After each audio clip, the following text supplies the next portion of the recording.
सभी दोस्तों को नमस्कार, जय हिंद। मैं नरेश सिंह आप सभी का यूट्यूब चैनल में स्वागत करता हूं। दोस्तों, आज के वीडियो में हम हेड कांस्टेबल एलडीसी का जो एग्ज़ाम होने वाला है उसकी थर्ड यूनिट यानी कि लैंग्वेज संबंधी हिंदी लैंग्वेज के ग्रामर के बारे में बात करेंगे। दोस्तों, मैं आपको बताना चाहता हूँ, और इससे पहले भी बहुत बार आपको भी मालूम है कि आपका 160 नंबर का एग्ज़ाम होगा, जिसमें 70 क्वेश्चन आपके प्रोफेशनल से आएंगे, 60 क्वेश्चन आपके जनरल अवेयरेंस से, और जनरल अवेयरेंस में भी 3 यूनिट होंगी। एक में जो है आपका मैथ, रीजनिंग और जीके जीएस, ये तीनों से आएंगे। चौथा जो है आपका जो यूनिट है थर्ड यूनिट, वह है लैंग्वेज, जिसमें हिंदी और इंग्लिश दोनों आएगा। हिंदी वाले हिंदी कर सकते हैं और इंग्लिश वाले इंग्लिश कर सकते हैं। दोस्तों, आपका जो एग्ज़ाम होने वाला है, पहले आपको जैसे मालूम पता चल चुका है कि जो 19 तारीख को होना था वो है कोविड-19 की वजह से पोस्टपोन हो गया है, और एक मैसेज आ गया है कि अगले आदेश तक, जब तक इंडिया के अंदर ये जो कोविड-19 वायरस के कारण सिचुएशन अंडर कंट्रोल नहीं हो जाती, जब तक ये डेट नहीं मिलेगी। जैसे ही सिचुएशन अंडर कंट्रोल होगी तो उसके बाद जो है नई डेट आ जाएगी और एग्ज़ाम हो जाएगा। तो दोस्तों, आज के वीडियो में हम हिंदी वाले के लिए, अब हिंदी में मैं बताना चाहता हूँ कि हिंदी में जो भी आता है वो ग्रामर से आता है। हालांकि इसमें भी हिंदी लैंग्वेज स्किल कम्युनिकेशन कई चीज़ें हैं, लेकिन अभी तक का जो आपका एक मॉडल पेपर्स भी 2 निकाल रखे हैं डिपार्टमेंट के थ्रू। उसके अलावा जो आपके एग्ज़ाम्स हुए हैं उसमें भी आपका सिर्फ इसमें हिंदी ग्रामर आता है। ग्रामर में क्या हो गया, जैसे आपके अलंकार हो गया, आपके रस हो गया, आपके भाव हो गए, संधि हो गया, विग्रह हो गया, ये सभी से क्वेश्चन आते हैं। संज्ञा हो गया, वाक्यों के प्रकार हो गए, इनसे सबसे क्वेश्चन आते हैं। तो आज के वीडियो में हम थोड़ा सा बात करेंगे ग्रामर के बाद। पहला है संज्ञा क्या है। तो किसी भी स्थान, व्यक्ति, वस्तु आदि के नाम को बताने वाले शब्द को संज्ञा कहा जाता है। दूसरा है संज्ञा के उदाहरण बताएं। तो संज्ञा के उदाहरण हैं जैसे राम, भारत, हिमालय, गंगा, मेज, कुर्सी, बिस्तर, चादर, शेर, भालू, या कहने मतलब कोई भी नाम है संज्ञा में आता। संज्ञा के कितने भेद हैं या प्रकार है। तो संज्ञा के दोस्तों 5 भेद हैं। पहला है व्यक्तिवाचक, दूसरा है जातिवाचक, तीसरा है समूहवाचक, और चौथा है द्रव्यवाचक, और 5वां भाववाचक। कहने मतलब संज्ञा के 5 प्रकार हैं। 5वां प्रश्न है संज्ञा के भेद कौन कौन से हैं, उदाहरण सहित बताएं। तो हम सबसे पहले करते हैं व्यक्तिवाचक के बारे में। तो व्यक्तिवाचक वह है किसी का भी नाम, आदमी का नाम, या किसी ऐसी, जैसे मान लिया राम हो गया, भारत हो गया, सूर्य हो गया, ये व्यक्तिवाचक कहने मतलब एक किसी को, जैसे सूर्य लेते हैं, सूर्य का नाम सिर्फ सूर्य है, वो उसकी तरफ ही इंडिकेट करेंगे, तो यह व्यक्तिवाचक होगी। इसमें मेज, कुर्सी नहीं ले सकते दोस्तों, क्योंकि कुर्सी कई हो सकती है। व्यक्तिवाचक में आपको ये ध्यान रखना है, एक व्यक्ति का नाम हो सकता है या ऐसा नाम जो उसके नाम जैसा दूसरा ना हो। जैसे सूरज हो गया, चांद हो गया, भारत, भारत क्या है, पूरा देश एक है। अगर इसमें बोले मेज, तो मेज कई हो सकती है, कौन सी मेज पता नहीं, तो यह व्यक्तिवाचक नहीं आएगा। अब जातिवाचक, जैसे जातिवाचक बकरी हो गया, एक पूरी जो है बकरियों का एक समूह बकरियों के अंदर आएगा, वो जातिवाचक हो गया। पहाड़, कंप्यूटर, बहुत सारे कंप्यूटर एक जैसे होते हैं, तो वो एक, जितने भी कंप्यूटर हैं वो एक जाति में आएंगे, और जितनी बकरियां हैं देश के अंदर या कहीं भी, वो सब बकरी जाति के अंदर आएगी। तीसरा है आपका समूहवाचक। समूहवाचक में दोस्तों वह चीज़ होती है जहाँ पर समूह में वर्क हो रहा हो या कोई एक समूह बनता हो। जैसे मान लिया क्लास हो गया, क्लास में क्या, बच्चों का एक समूह है, तो क्लास हो गया। जैसे बारात है, बारात में बहुत सारे जनों का, यानी जो मनुष्य हैं उनका एक समूह है। भीड़ में भी हो, झुंड इत्यादि। अब है द्रव्यवाचक, जैसे द्रव में क्या चीज़ आएंगे, द्रव में वो सब चीज़ आएंगी जो एक धातु में आती हैं, जैसे पानी हो गया, लोहा हो गया, मिट्टी हो गया, खाद हो गया, उर्वरक हो गया इत्यादि। फिर उसके बाद है भाववाचक। भाव में क्या है, ममता, जैसे ममता का ये कहना मतलब किसी बच्चे के प्रति जो ममता का प्यार, माता का प्यार होता है, वो ममता होती है। बुढ़ापा आदि, ये सब जो है इनके नाम। अब है प्रश्न नंबर 6, सर्वनाम क्या है। संज्ञा के बदले में आने वाले शब्द को सर्वनाम कहते हैं। संज्ञा की पुनरुक्ति न करने के लिए सर्वनाम का प्रयोग किया जाता है। उदाहरण के लिए तुम, आप, वह, वे आदि।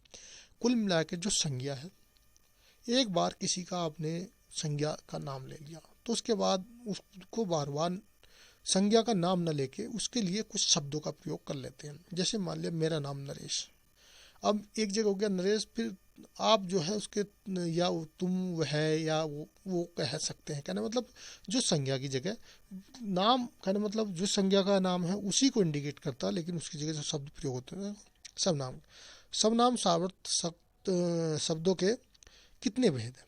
तो सर्वनाम सार्थक शब्दों के 8 भेद हैं, जो है 8 भेद है। सर्वनाम कितने प्रकार के होते हैं? तो सर्वनाम सर्वनाम सार्थक भेदों के जो है 8 भेद में से एक है सर्वनाम। जो सार्थक भेद है वो 8 हैं, उनमें से एक सर्वनाम है। सर्वनाम कितने प्रकार के होते हैं? तो सर्वनाम दोस्तों 6 प्रकार के होते हैं। 6 में कौन कौन से हैं?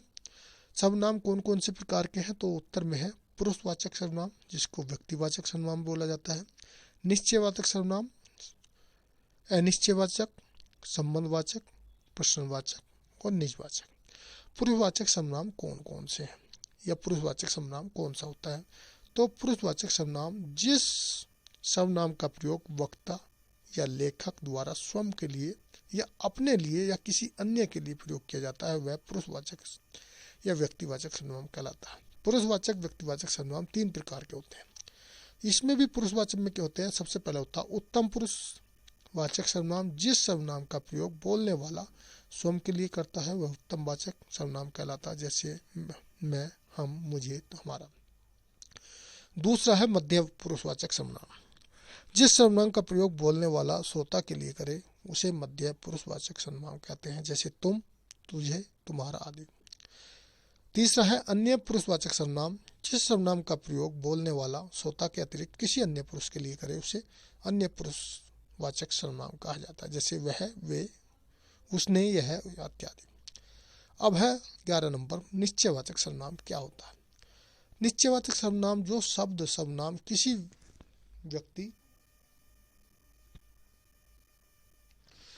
व्यक्ति वस्तु आदि की ओर निश्चित संकेत करे वह निश्चयवाचक सर्वनाम कहलाता है। जैसे यह, वह, वे सर्वनाम शब्द किसी विशेष व्यक्ति या निश्चित बोध करा रहे हैं, अतः यह निश्चयवाचक सर्वनाम के उदाहरण है। यह पुस्तक सोने की है, यानी कि निश्चित है कि ये पुस्तक जो है सोने की है। फिर है अनिश्चित वाचक जो सर्वनाम होता है। कौन सा अनिश्चित वाचक सर्वनाम? जिस सर्वनाम शब्दों के द्वारा किसी निश्चित व्यक्ति या वस्तु का बोध न हो वह अनिश्चित सर्वनाम कहलाता है। जैसे कोई और कुछ आदि सर्वनाम इसके अंतर्गत आते हैं।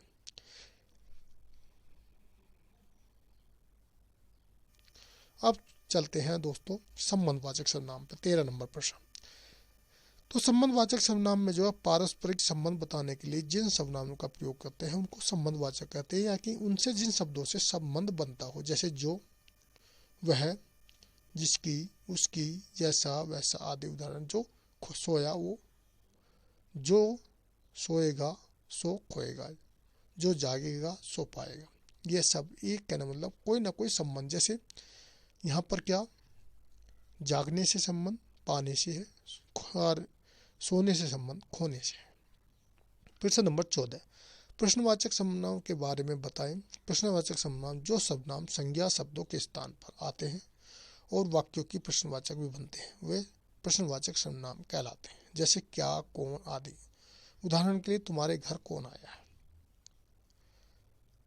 15वां है निजवाचक सर्वनाम के बारे में। निजवाचक सर्वनाम जो है जहाँ स्वयं के लिए या अपने लिए, अपने आप के लिए अथवा अपने शब्दों के लिए, अपने आप के लिए जो यूज शब्द किए जाते हैं उनको निजवाचक संबंध कहते हैं।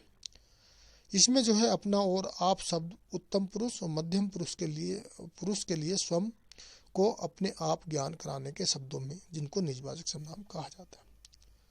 प्रश्न नंबर 16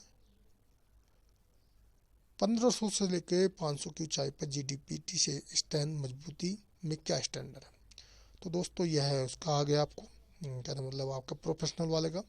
तो इसमें क्या है दोस्तों, इसका जो है 1500 से लेकर 5000, यहाँ पर 500 हो गया दोस्तों, इसको 5000 कर लेना ऊंचाई।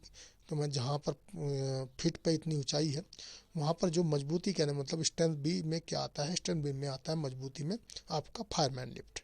तो फायरमैन लिफ्ट जो होता है उसको उठाना है 183 मीटर, उसका एक टाइम है, स्टैंडर्ड है।